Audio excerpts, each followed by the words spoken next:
Hello everyone, I am Shalini Singh and welcome to my channel. Today we are going to study the 16th chapter from Home Science class 11th, and the name of this chapter is Financial Management and Planning. So chapter start करने से पहले एक बार से syllabus देख लेते हैं कि इस चैप्टर में हम लोगों को पढ़ना क्या क्या है, ठीक है। तो ये रहा हमारा सिलेबस और ये है हमारा चैप्टर जिसका नाम है फाइनेंशियल मैनेजमेंट एंड प्लानिंग।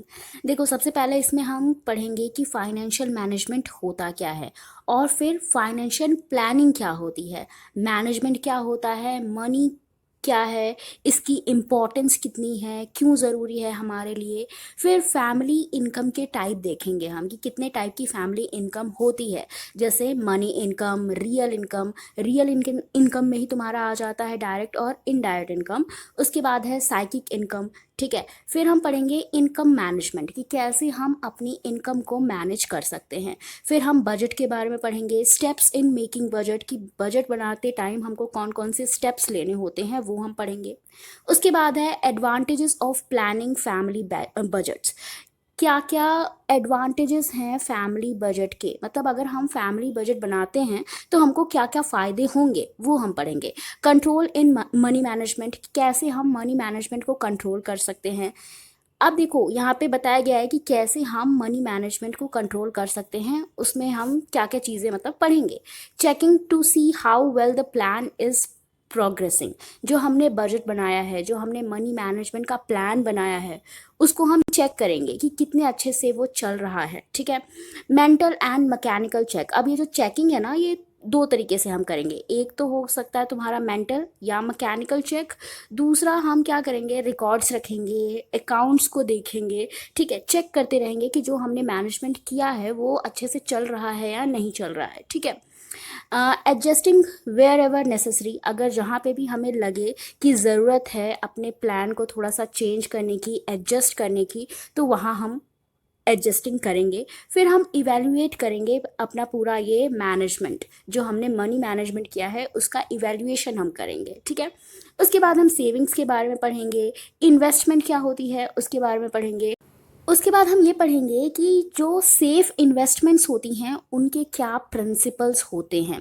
तो सबसे पहला है safety to the principal amount. देखो, हमें जब भी सेविंग करनी है ना, तो हमें ये देखना है कि हमारा जो प्रिंसिपल अमाउंट है वो हमें वापस मिल जाए, वो सेफ रहे, ठीक है, किसी तरह का घाटा हमको ना हो, ठीक है। रीजनेबल रेट ऑफ इंटरेस्ट, जो भी हमें इंटरेस्ट मिल रहा है हमारे प्रिंसिपल अमाउंट में, उसका जो रेट है वो रीजनेबल हो। लिक्विडिटी हो, ठीक है, मतलब जब चाहो आप आराम से अपना पैसा निकाल पाओ, अगर कहीं पे भी आपने इन्वेस्ट किया है तो, ठीक है। बहुत सारी जगहें होती हैं जहाँ पे हम इन्वेस्ट करते हैं, वो सब हम इस चैप्टर में पढ़ेंगे। फिर है recognition of effect of world conditions.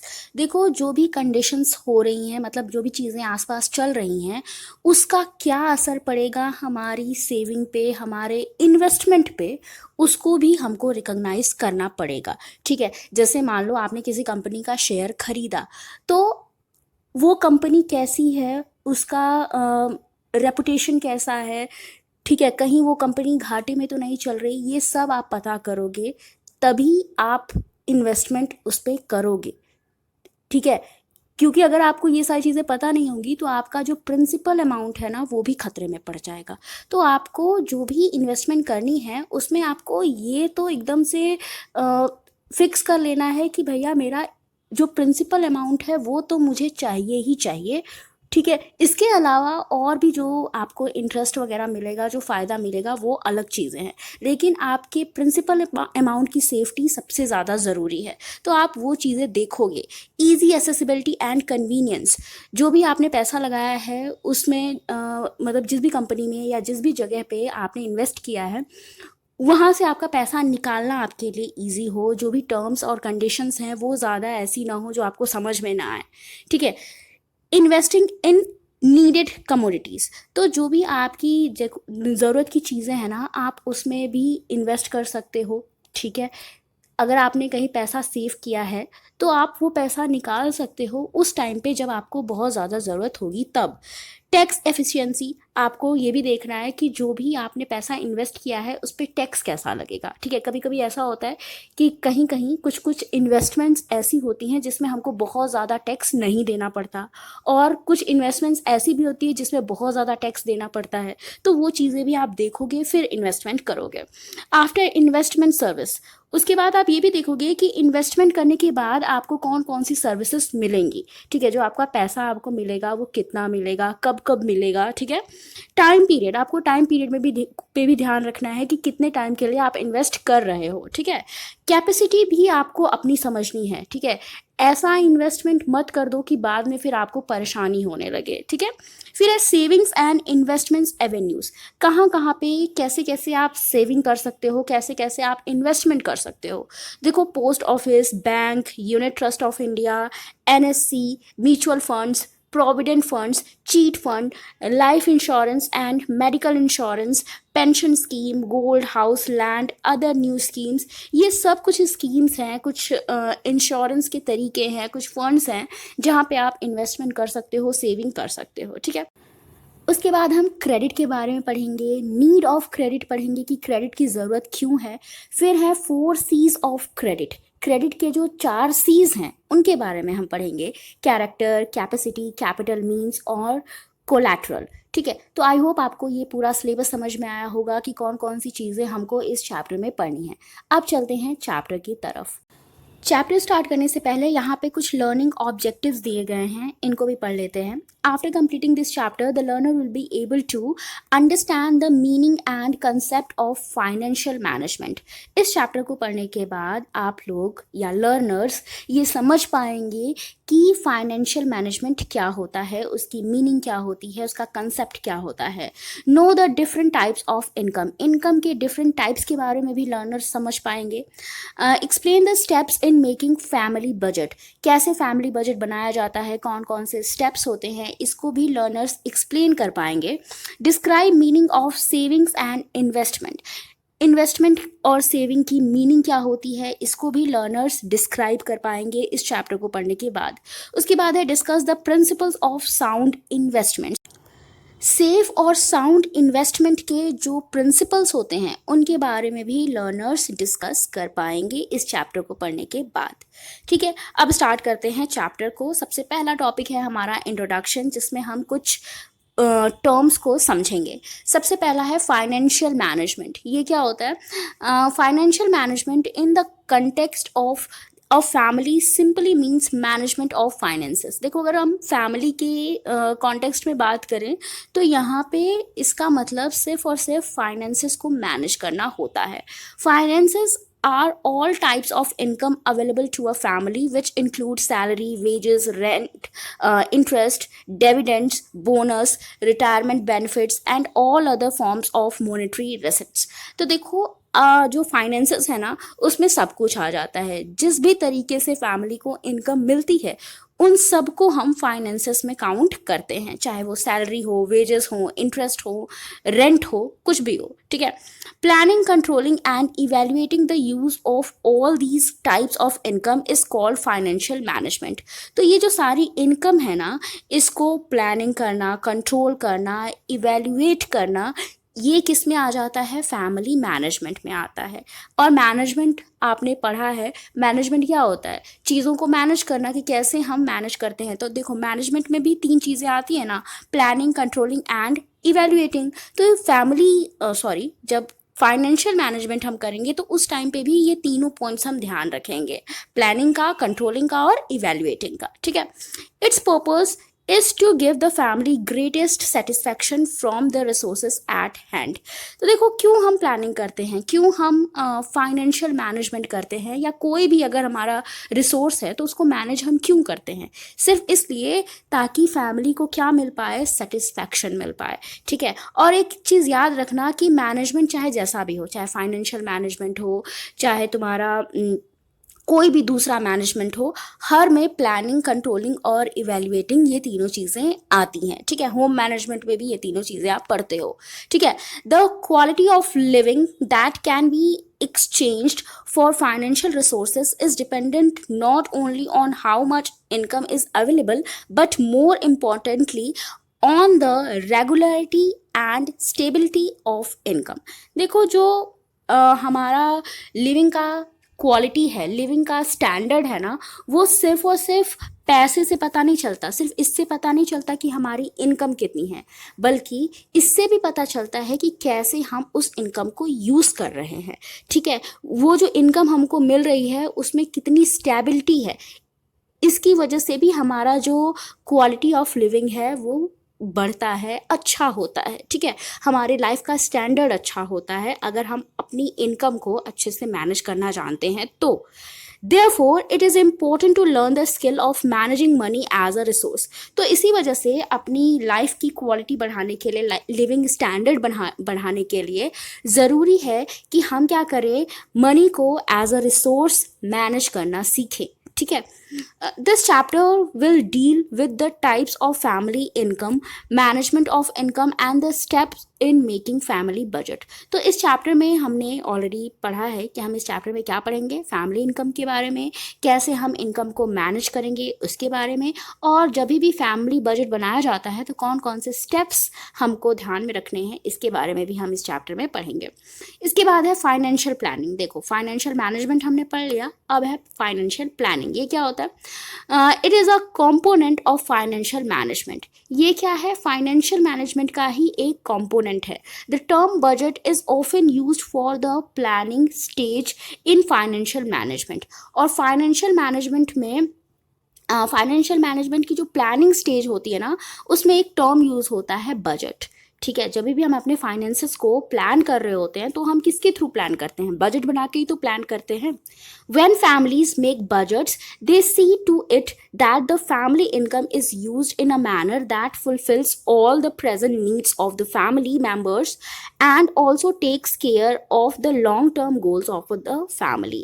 तो देखो जब भी फैमिली का बजट बनाया जाता है ना, तो उसमें क्या चीज़ें ध्यान में रखी जाती हैं? सबसे पहले तो कि सारे जितने भी मेंबर्स हैं सबकी ज़रूरतें पूरी हो सकें, और जो भी लॉन्ग टर्म गोल्स हैं फैमिली के, उनको भी ध्यान में रख के बजट बनाया जाता है। दस families are able to achieve their objectives by optimizing the use of their resources। तो इस तरह से फैमिली जो है अपने ऑब्जेक्टिव्स पे, अपने गोल्स पे पहुंच सकती हैं, अपने गोल्स को अचीव कर सकती हैं अगर वो अपने रिसोर्सेज को अच्छे से यूज़ करें तो। In addition financial planning minimizes wastage of money and non-essential, thus making families save a part of their income for future use। और इसके अलावा जो फाइनेंशियल प्लानिंग होती है ना, वो मनी के वेस्टेज को कम करती है। ठीक है, जब हम फाइनेंशियल प्लानिंग करते हैं तो हम पहले से प्लान कर लेते हैं कि हमको कितना पैसा कहाँ पे लगाना है, कहाँ पे खर्च करना है, तो जो फालतू के वेस्टेज होते हैं ना मनी का, वो बंद हो जाता है, वो हम नहीं करते अगर हम बजट बना लेते हैं तो, अगर हम फाइनेंशियल प्लानिंग कर लेते हैं तो। ठीक है, तो हम मनी को सेव कर पाते हैं फ्यूचर के लिए। This is however possible when the family monitors its financial plans and evaluates the plan from time to time. तो अब ये जो फाइनेंशियल प्लानिंग है ना, सिर्फ प्लानिंग बना देने से ही काम नहीं चलेगा। जो फैमिली है उसको क्या करना पड़ेगा? उस प्लान को मॉनिटर भी करना पड़ेगा, उसको इवेल्युएट भी करना पड़ेगा टाइम टाइम पे, ताकि अगर कहीं कोई गलती हो रही है तो उसको ठीक किया जा सके। Commitment of the family members towards the success of the financial plan is very important for it to show any result. अब देखो ऐसा नहीं है कि सिर्फ फैमिली का फाइनेंशियल प्लानिंग हो गई, बात खत्म। प्लानिंग करने के साथ साथ उस प्लानिंग को इम्प्लीमेंट करना भी ज़रूरी है। तो जितने भी मेंबर्स हैं सबको मिलके इसके लिए प्रयास करना पड़ेगा, ताकि जो फाइनेंसेस हैं उनको अच्छे से यूज़ किया जा सके। ठीक है, मनी को सेव किया जा सके। इसके बाद है management. Management is using what you have to achieve what you want. देखो मैनेजमेंट क्या होता है? मैनेजमेंट होता है कि जो भी आपके पास है उसको यूज़ करना। क्यों यूज़ करना? उस चीज को अचीव करने के लिए यूज करना जो आप अचीव करना चाहते हो। मतलब आपके पास जितने रिसोर्सेस हैं आप उनको यूज करो उस गोल तक पहुंचने के लिए जिस गोल तक आप पहुंचना चाहते हो। ठीक है। Family resources are the resources that are available to the individual और the family at a particular time which help them reach their family goals. तो देखो जो फैमिली के रिसोर्सेस होते हैं ना वो ऐसे रिसोर्सेस होते हैं जो किसी भी इंडिविजुअल को या किसी भी फैमिली को मिलते हैं ताकि वो अपने गोल्स तक पहुंच पाएं, ताकि वो अपनी ज़रूरतों को पूरा कर पाएं। ठीक है। तो फैमिली रिसोर्सेज वो होते हैं जो किसी भी फैमिली को या इंडिविजुअल को मिलते हैं किसी पर्टिकुलर टाइम के लिए ताकि वो लोग अपनी नीड्स को पूरा कर पाएं, अपने गोल्स तक पहुंच पाएं। Family resources include human resource such as knowledge, skill, health, time, and energy, material resource such as housing, money, and investments, and community resources such as library, park, community center, hospital, etc. तो यहाँ पे देखो resources के बारे में भी बता दिया गया है कि एक फैमिली के पास कितने रिसोर्सेज आते हैं। रिसोर्सेज के बारे में हमने ऑलरेडी पढ़ा है। ठीक है, फिर से एक बार देख लो। देखो फैमिली रिसोर्सेज में क्या आता है, 3 टाइप से फैमिली रिसोर्सेज को बांटा गया है, ह्यूमन रिसोर्सेज में, मटेरियल रिसोर्सेज में और कम्युनिटी रिसोर्सेज में। तो ह्यूमन रिसोर्सेज में क्या क्या चीज़ें आती हैं, तुम्हारा knowledge, skill, health, time, energy, ये सारे किस में आ जाते हैं, ह्यूमन रिसोर्स में आ जाते हैं। देखो ह्यूमन रिसोर्स क्या होता है, जिसको आप टच नहीं कर सकते, जिसको आप किसी से छीन नहीं सकते, चुरा नहीं सकते। ठीक है, तो वो तुम्हारे क्या होते हैं, ह्यूमन रिसोर्सेस होते हैं। मटेरियल रिसोर्सेस क्या होते हैं, जिसको आप देख सकते हो, टच कर सकते हो, जिसको आप छीन सकते हो, किसी से चुरा भी सकते हो। ठीक है, इसमें हाउसिंग आ जाता है, मनी और इन्वेस्टमेंट आ जाता है। कम्युनिटी रिसोर्सेज क्या होते हैं, जो किसी भी कम्युनिटी को मिले होते हैं। ठीक है, जो आपको मिलते हैं सिर्फ और सिर्फ इसलिए क्योंकि आप उस पर्टिकुलर कम्युनिटी का हिस्सा हो।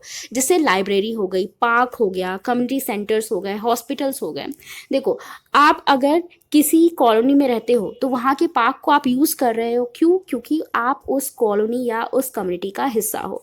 तो कम्युनिटी रिसोर्सेज क्या होते हैं, जो किसी एक के लिए नहीं होते, जो बहुत सारे लोगों के लिए होते हैं, जो उस कम्युनिटी के आसपास रह रहे होते हैं या उस जगह पे रह रहे होते हैं। ठीक है। In order to ensure maximum utilization of resources, it is important to manage them well. तो अगर आप रिसोर्सेज को अच्छे से यूटिलाइज करना चाहते हो तो ज़रूरी है कि आप रिसोर्सेज को सबसे पहले मैनेज करो। बिना मैनेजमेंट के यूटिलाइजेशन पॉसिबल नहीं है। ठीक है, तो यहाँ पे हमने 3 रिसोर्सेज पढ़े, कौन कौन से, ह्यूमन रिसोर्सेज, मटेरियल रिसोर्सेज और कम्युनिटी रिसोर्सेज। ठीक है, ये तीनों किस में आ जाते हैं, फैमिली रिसोर्सेज के अंदर ही काउंट होते हैं।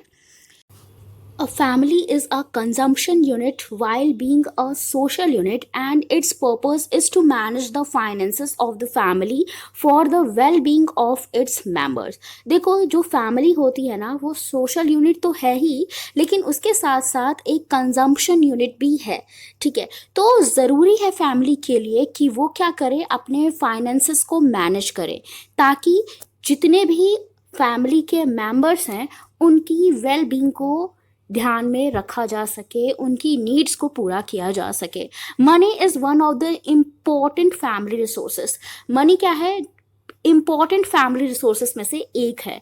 A family can not lead a comfortable life without sufficient money. अगर सफिशेंट मनी नहीं है आपके पास, आपकी फैमिली के पास, तो कभी भी आप एक कंफर्टेबल लाइफ नहीं जी सकते। Managing money effectively to meet present needs and future goals is a learned skill. तो देखो मनी को मैनेज करना ना एक ऐसी स्किल है जिसको हमको सीखना पड़ता है।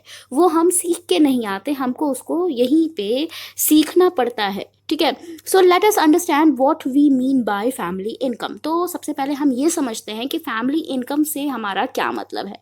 तो देखो फैमिली इनकम क्या होती है, family income means the sum total of the income of all types and from all sources of all the family members in a given time period।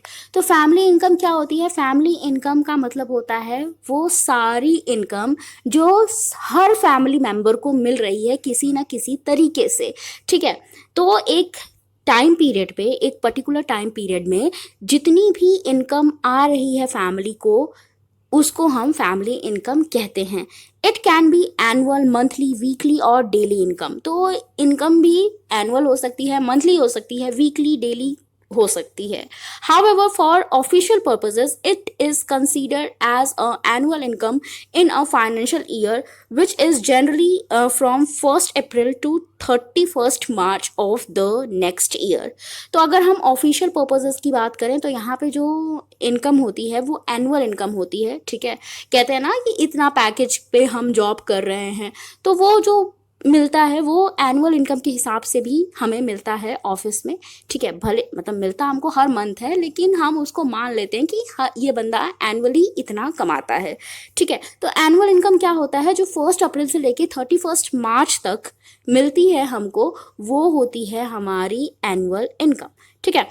अब इनकम में be in the form of, देखो income कितने form में हो सकती है, wages की form में हो सकती है, सैलरी हो सकती है, प्रॉफिट फ्रॉम बिजनेस, जो भी आप बिजनेस कर रहे हो उसमें अचानक से आपको कोई प्रॉफिट हो गया तो वो भी इनकम में काउंट होगा। जो भी आपको कमीशंस मिल रहे हैं, रेंट मिल रहा है आपकी प्रॉपर्टी पे, आपको जो भी इंटरेस्ट मिल रहा है बैंक से या कहीं से भी, जहाँ पे आपने कुछ पैसे लगाए हैं, तो वो भी फैमिली इनकम में काउंट होगा। डिविडेंड्स हैं, पेंशन है, गिफ्ट है, रॉयल्टीज़ हैं, डोनेशंस हैं, टिप्स आपको मिल गई, किसी ने, आपने कुछ अच्छा काम किया, आपको आपकी बॉस की तरफ से या कहीं से भी, किसी की तरफ से भी टिप मिल गई, डोनेशन मिल गया, आपको बोनस मिल गया। तो ये सब किस में आ जाती हैं, तुम्हारी फैमिली इनकम में आ जाती हैं। जितनी भी सब्सिडीज़ मिलती हैं, चैरिटीज़ मिलती हैं, ये सब किस में आ जाती हैं, फैमिली इनकम में आ जाती हैं। मतलब जो भी, जिस भी तरीके से आपकी फैमिली में पैसा आ रहा है उसको आप फैमिली इनकम बोलोगे, ठीक है। अब देखो यहाँ पे बताया गया है कि फैमिली इनकम को कैसे, यहाँ पे 3 तरीके से बताया गया है कि कौन कौन से 3 टाइप होते हैं फैमिली इनकम के।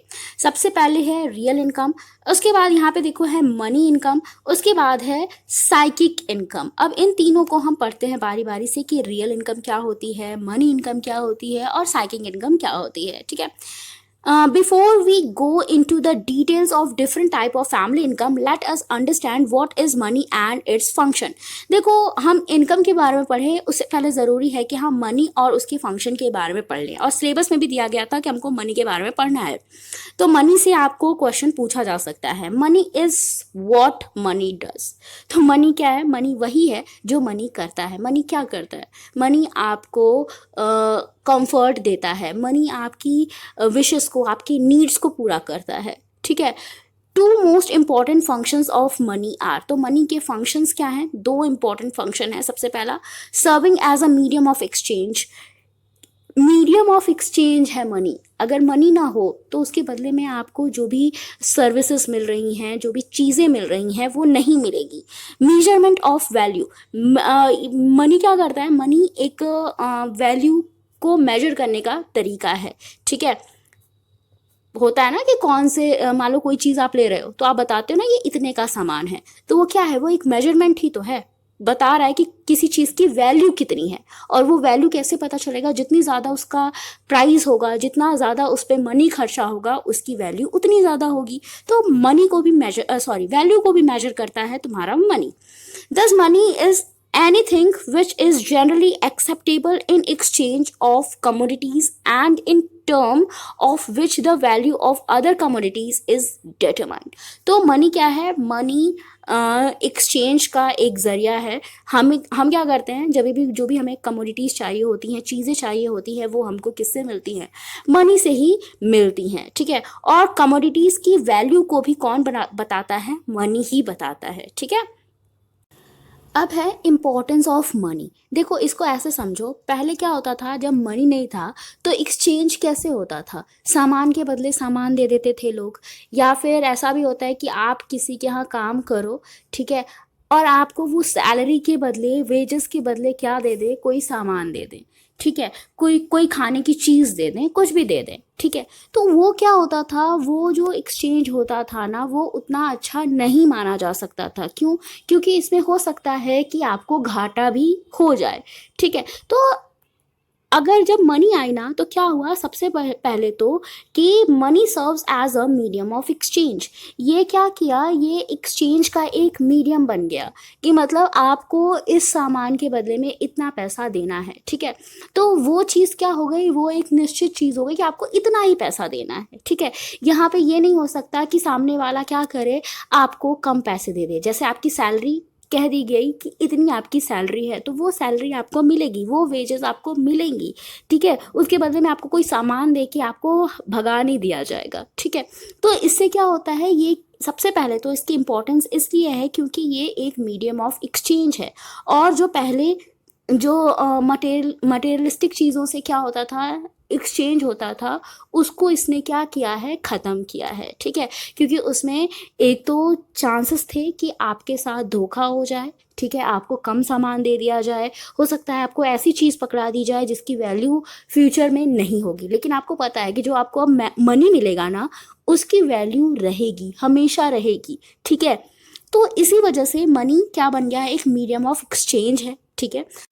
उसके बाद है money serves as a standard of value. देखो, मनी क्या है, मनी की एक वैल्यू होती है। और आप अपनी कंट्री में, जिस भी कंट्री में आप हो, आप जब वहाँ पे जाओगे ना, तो आपके लिए वो मनी की वही वैल्यू रहेगी जो आपके एरिया में थी, ठीक है। तो हर जगह आपकी कंट्री में उस मनी की वही वैल्यू रहेगी, ठीक है। ऐसा नहीं होगा कि समय के साथ साथ उसकी वैल्यू क्या होती जाएगी, कम होती जाएगी। लेकिन पहले के समय में क्या होता था, आपको मान लो क्या मिल गया, कोई सामान मिल गया, सामान के बदले, तो हो सकता है उस सामान की वैल्यू धीरे धीरे ख़त्म हो जाए, हो सकता है उस सामान को कोई दूसरा ना ले। पहले क्या होता था, अनाज दे दिया जाता था, काम के बदले में लोगों को अनाज दे दिया जाता था, ग्रेन दे दी जाती थी। तो ग्रेन्स का वैल्यू हो सकता है समय के साथ ख़त्म हो जाए, हो सकता है जो ग्रेन है, जो अनाज है, वो सड़ जाए, तो उसकी वैल्यू का ख़त्म होने का डर रहता था। लेकिन मनी के साथ ऐसा नहीं है। मनी की वैल्यू जो एक जगह पे है वही दूसरे जगह पे भी रहेगी, अगर आप एक ही कंट्री में हो तो। मनी की जो वैल्यू है ना, वो सेम रहेगी पूरी कंट्री में, ठीक है, जहाँ पे भी आप जाओ। उसके बाद है it works as a standard of deferred payment facilitating savings and investments which are the basis for capital formation and hence for better standard of living. अब देखो, मनी है तो मनी को आप क्या कर सकते हो, सेव कर सकते हो, इन्वेस्टमेंट कर सकते हो, ठीक है। तो ये भी एक इम्पॉर्टेंस है मनी का। फिर है storage in term of money is durable for long time period facilitating accumulation for investment in production and improved standard of living for the family। देखो, मनी को आप अच्छे से स्टोर कर सकते हो, जितने टाइम के लिए चाहो आप उसको रख सकते हो, 10 साल, 50 साल, जितने भी साल के लिए चाहो आप उसको स्टोर कर सकते हो। लेकिन पहले जो आपको सामान मिलता था, जो ग्रेन्स वगैरह मिलते थे, उसको आप स्टोर नहीं कर सकते थे, ठीक है। उसको आप एक टाइम ड्यूरेशन के लिए ही स्टोर कर पाते थे, उसके बाद वो ख़राब हो जाता। तो मनी को आप क्या कर सकते हो, स्टोर कर सकते हो उसको। फिर उसके बदले में अगर आप मनी को कहीं पे स्टोर करोगे, इन्वेस्ट करोगे, तो आपको उसके बदले में कुछ इंटरेस्ट भी मिलेगा। तो आपका जो फैमिली का स्टैंडर्ड है वो भी अच्छा होगा। इसके बाद अब हम बात करेंगे टाइप्स ऑफ इनकम की। तो सबसे पहला क्या था, money income. Money income is the purchasing power in rupees and पैसा that goes into the family treasury in a given period of time. तो मनी इनकम क्या होता है, जो भी पैसा हमको मिलता है रुपीज़ की फॉर्म में, जो चीज़ें मिलती हैं, जो करेंसी मिलती है हमारे फैमिली को, उसको हम मनी इनकम बोलते हैं, ठीक है। ये किसके फॉर्म में होता है, रुपीज़ या पैसे की फॉर्म में होता है, ठीक है। इसमें क्या क्या आ जाता है, इसमें wages, salary, bonus, commission, rent, dividend, interest, retirement income, royalty and any other allowance to any member of the family. तो जो भी मनी के रूप में इनकम आती है हमारी फैमिली में, उसको हम मनी इनकम बोलते हैं, ठीक है। Money income is converted into goods and services required for daily living and often a part of diverted into saving for delayed use और फॉर इन्वेस्टमेंट पर्पजेस। तो अब ये जो मनी इनकम है, इसका यूज़ हम क्यों करते हैं, गुड और सर्विसेज के लिए यूज़ करते हैं। साथ ही साथ इसका यूज़ हम फ्यूचर की फ्यूचर के यूज़ के लिए भी करते हैं, ठीक है, फ्यूचर के लिए इसको हम बचा के भी रखते हैं मनी इनकम को। इन्वेस्टमेंट भी इसी मनी इनकम की वजह से ही हम कर पाते हैं, ठीक है। The frequency and pattern of flow of money income varies from family to family. अब जो मनी इनकम है ना, वो हर फैमिली के लिए एक जैसी नहीं होती। मतलब किसी फैमिली की हो सकता है मनी इनकम ज़्यादा हो सकता है किसी फैमिली की कम हो। For example in rural areas agriculture is the main occupation. देखो रूरल एरिया की बात करें तो यहाँ पे एग्रीकल्चर क्या होता है, मेन ऑक्यूपेशन होता है। The income of a farmer is not regular but she he earn money when she he sells the crop which may be twice in a year, the rabi and the kharif crop. तो देखो ये जो farmer की income होती है ना, ये regular income नहीं होती, इसको कोई भी सैलरी नहीं मिल रही होती है रेगुलरली। ये क्या होता है, साल में 1 या 2 बार इसको इनकम होती है जब ये अपनी क्रॉप को बेचता है। देखो दो मेन क्रॉप्स होती है ना, रबी की क्रॉप और खरीफ की क्रॉप, तो दोनों साल में 2 बार होती हैं। तो साल में इन्हीं 2 क्रॉप्स को बेच के वो क्या कर सकता है, वो इनकम अपने घर के लिए जनरेट कर सकता है। In contrast a person having a job will have regular income every month. और इसके अगर हम कंट्रास्ट में देखें तो ऐसा कोई पर्सन जो कि कोई जॉब करता है तो उसको हर महीने रेगुलर इनकम मिलती है। तो ये जो इनकम है ना, ये हर फैमिली के लिए अलग अलग हो सकती है, ठीक है। तो यहाँ पे हमने मनी इनकम के बारे में समझा कि मनी इनकम क्या होती है, जो हमें मनी के रूप में मिलती है, पैसे रुपए के रूप में मिलती है, ठीक है। अब बात करेंगे रियल इनकम की कि रियल इनकम क्या होती है। Real income is the defined by economist as a flow of commodities and services available for satisfaction of human wants and needs over a given period of time. तो इसमें देखो पैसा नहीं आता, इसमें क्या आता है, इसमें वो सारी कमोडिटीज आ जाती हैं, सर्विसेज आ जाती हैं जो किसी फैमिली को मिलती हैं किसी पर्टिकुलर टाइम पे, ताकि उन कमोडिटीज से, उन सर्विसेज से हम अपनी नीड्स को पूरा कर सके। अब देखो ऐसा तो है नहीं कि आप मनी खाओगे, मनी से आपको सब कुछ मिल जाएगा, मतलब मनी से सब कुछ मिलेगा लेकिन मनी को आपको कन्वर्ट कराना पड़ेगा ना कमोडिटीज में, सर्विसेज में। तो वो जो कन्वर्टेड फॉर्म होता है मनी इनकम का, वही रियल इनकम होता है, ठीक है। जो कमोडिटीज होती हैं, सर्विसेज होती हैं, वो क्या किस में आ जाती हैं, वो रियल इनकम में आ जाती हैं, ठीक है। रियल इनकम में तुम्हारा मनी नहीं आता, ठीक है। This definition has 3 important points namely. तो अब ये जो डेफिनेशन ऊपर दी गई है इकोनॉमिस्ट द्वारा, उसका यहाँ पे 3 इंपॉर्टेंट पॉइंट बताया गया है कि इस डेफिनेशन के हिसाब से हम रियल इनकम किसको बोल सकते हैं। देखो तो real income is a flow of goods and services, it is not stagnant. तो देखो ये जो रियल इनकम होती है ना, ये फ्लो होती है किसका, गुड और सर्विसेज का, इसमें पैसा नहीं आता। It consists of good and services which might or might not be available with money. कुछ गुड्स और सर्विसेज इसमें ऐसी भी आती हैं जो हो सकता है पैसे से खरीदी भी जा सके, हो सकता है पैसे से ना भी खरीदी जा सके। जैसे produce from your own land, services of a house hold. जैसे आप अपने घर के काम खुद कर लो, तो क्या हो सकता है, ये आपकी किस में आ जाता है, रियल इनकम में आ जाता है। आपके घर के बाहर कोई लॉन है, आपने वहाँ पे सब्जी लगा दी, तो ये भी आपकी किस में आ जाता है, रियल इनकम में आ जाता है। देखो उस सब्जी के बदले में भले आपको पैसा नहीं मिला, आप वो सब्जी घर में यूज़ कर रहे हो, लेकिन अगर आप वो सब्जी यूज़ कर रहे हो तो आपको बाहर से सब्जी खरीदनी नहीं पड़ी ना। तो आपका ये भी क्या हुआ, एक इनकम का जरिया हुआ, ये भी आपकी रियल इनकम हुई, ठीक है। There is a time period involve, it may be a month or a year. तो अब ये जो रियल इनकम होती है ना, इसमें भी टाइम पीरियड इन्वॉल्व होता है। हो सकता है जो आपको रियल इनकम मिल रही है वो मंथ के हिसाब से हो या ईयर के हिसाब से हो, ठीक है। तो रियल इनकम में तुम्हारा क्या आ जाता है, 2 तरह की इनकम आती है, डायरेक्ट और इनडायरेक्ट इनकम। पूछा जाता है एग्जाम में कि डायरेक्ट इनकम क्या होती है, इनडायरेक्ट इनकम क्या होती है, तो दोनों ही तुम्हारा रियल इनकम के अंदर आता है।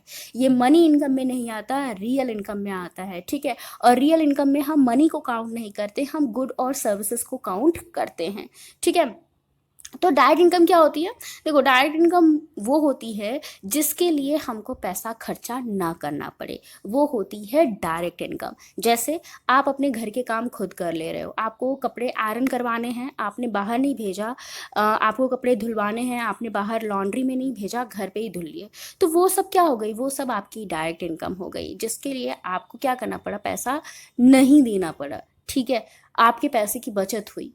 तो वो होती है डायरेक्ट इनकम। ठीक है, for example services rendered by family members like cooking, laundering, stitching, maintaining kitchen garden etcetera, a house which is fully paid for, and community facility like park, road, library also come under direct income. तो direct income में तुम्हारा जो community facilities होती हैं, जैसे parks हो गया, parks में जा रहे हो, यूज़ कर रहे हो, पार्क्स में बैठे हो, आप उसका कोई पैसा तो नहीं ना दे रहे हो। रोड्स को यूज़ कर रहे हो, आप उसका पैसा नहीं दे रहे हो। कोई भी आपके आसपास लाइब्रेरी है जो आपको फ्री में मिल जा रही है, जहाँ पे आपको एंट्री फीस नहीं देनी पड़ रही है, पैसा नहीं देना पड़ रहा है, तो वो सब किस में आ जाती है? डायरेक्ट इनकम में आ जाती है। ठीक है, वो सारी सर्विसेज, वो सारे सामान जो आपको मिल रहे हैं लेकिन आपको उसके बदले में पैसे खर्च नहीं करने। ठीक है, उसके बाद है इनडायरेक्ट इनकम। इनडायरेक्ट इनकम क्या होता है? ऐसी गुड्स और सर्विसेज जिसके लिए आपको हो सकता है पैसा खर्चा करना पड़े। ठीक है, देखो लिखा है those material goods and services which are available to the family only after some means of exchange, ordinarily money has been obtained, use of money to buy good quality vegetables because it involve one skill and ability to select। अब देखो यहाँ पे इस example का क्या मतलब है। देखो, पैसे आपने खर्च किए, जाके सब्जी खरीद के लाए आप। अब देखो, हो सकता है ना कि कभी आप सब्जी लाओ, वो सब्जी खराब निकल जाए।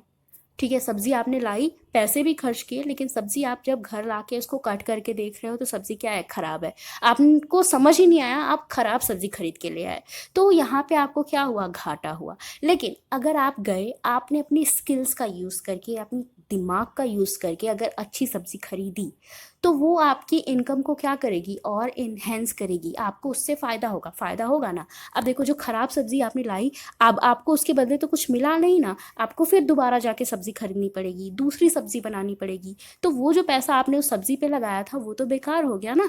तो वो जो सब्जी आपने खरीदी थी वो आपकी रियल इनकम बन सकती थी अगर आप उसमें अपनी स्किल्स का यूज़ करते तो। ठीक है, तो स्किल्स का यूज़ करके जब भी आप कुछ सामान खरीदते हो तो उसका टिकाऊपन देखते हो, ड्यूरेबिलिटी देखते हो कि वो चीज़ ठीक है या नहीं, तो ये सब भी रियल इनकम में आ जाता है। ठीक है, देखो, हो सकता है ना कि आपकी फैमिली को भी 1,000 सैलरी मिले, दूसरी वाली फैमिली को भी 1,000 सैलरी मिले। अब ये तो हमारी मनी इनकम हो गई, लेकिन अब इस सैलरी का यूज़ करके, इस मनी का यूज़ करके आप कैसे गुड्स और सर्विसेज खरीद रहे हो, ले रहे हो, वो रियल इनकम होती है। कुछ लोग जाते हैं ऐसे ही, सब्जी खरीद के लाए, ख़राब सब्जी है, कपड़ा खरीदने गए, वो भी अच्छे से नहीं खरीद पाए, ड्यूरेबिलिटी नहीं है कपड़े में, वो भी ख़राब हो गया, तो वहाँ पे आपकी रियल इनकम पे बुरा असर पड़ेगा। लेकिन वहीं पे कुछ लोग के पास सेम वही इनकम है, वही मनी इनकम है, लेकिन इसको वो बड़े ही चालाकी के साथ यूज़ कर रहे हैं, आराम से सोच समझ के कपड़े खरीद रहे हैं, सोच समझ के सब्जी वगैरह जो भी खरीद रहे हैं, तो ये अपनी रियल इनकम को अच्छे से यूज़ कर रहे हैं। तो भले ही मनी इनकम दोनों की सेम हो, दोनों फैमिली की, लेकिन जो पर्सन अच्छे से उसको यूज़ कर रहा है उसकी रियल इनकम क्या होगी? ज़्यादा होगी। तो आई होप आपको समझ में आया हो कि हो सकता है ना कि मनी इनकम दो फैमिली की एक जैसी हो, लेकिन रियल इनकम में असर पड़ सकता है। ठीक है, हो सकता है बराबरी की मनी इनकम होने के बावजूद भी कुछ फैमिली अपनी लाइफ को अच्छे से जी पा रही हों, अपनी नीड्स को अच्छे से पूरा कर पा रही हों, सिर्फ और सिर्फ अपनी स्किल्स की वजह से। ठीक है, तो इस तरह से हमने डायरेक्ट और इनडायरेक्ट इनकम को समझा। ठीक है, डायरेक्ट इनकम में हमको बिल्कुल भी पैसा खर्चा नहीं करना पड़ता, ये वैसी सर्विसेज होती हैं जो हमें मिल जाती हैं, ठीक है, आराम से अपने घर पे। और इनडायरेक्ट इनकम वो होती है जहाँ पे हमको पैसे खर्चा करना पड़ता है, लेकिन वो पैसा हम कैसे खर्चा कर रहे हैं डिपेंड करता है हमारी स्किल्स पे, हमारी एबिलिटी पे। ठीक है, अब है साइकिक इनकम। देखो, मनी इनकम और रियल इनकम को खर्च करने के बाद जो हमें सेटिस्फैक्शन मिलता है उसी को हम साइकिक इनकम बोलते हैं। साइकिक इनकम क्या है? ये सेटिस्फैक्शन है। ठीक है, psychic income is the satisfaction that results from the ownership and utilization of good and services. तो गुड और सर्विसेज को यूज़ करने के बाद जो सेटिस्फैक्शन मिलता है वही क्या होती है? हमारी साइकिक इनकम होती है। ठीक है, it can also be defined as the satisfaction derived from real income. It is difficult to quantify psychic income in terms of rupees।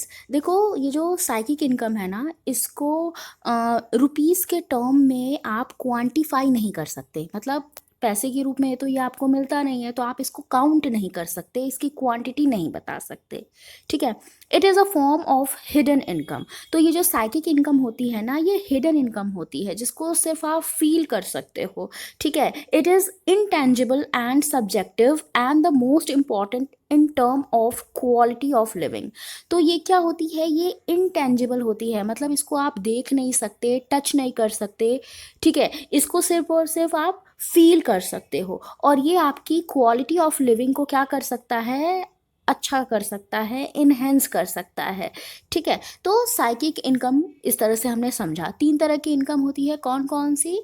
एक होती है तुम्हारी मनी इनकम, फिर है रियल इनकम, और थर्ड है साइकिक इनकम। आई होप आपको तीनों इनकम समझ में आई होगी।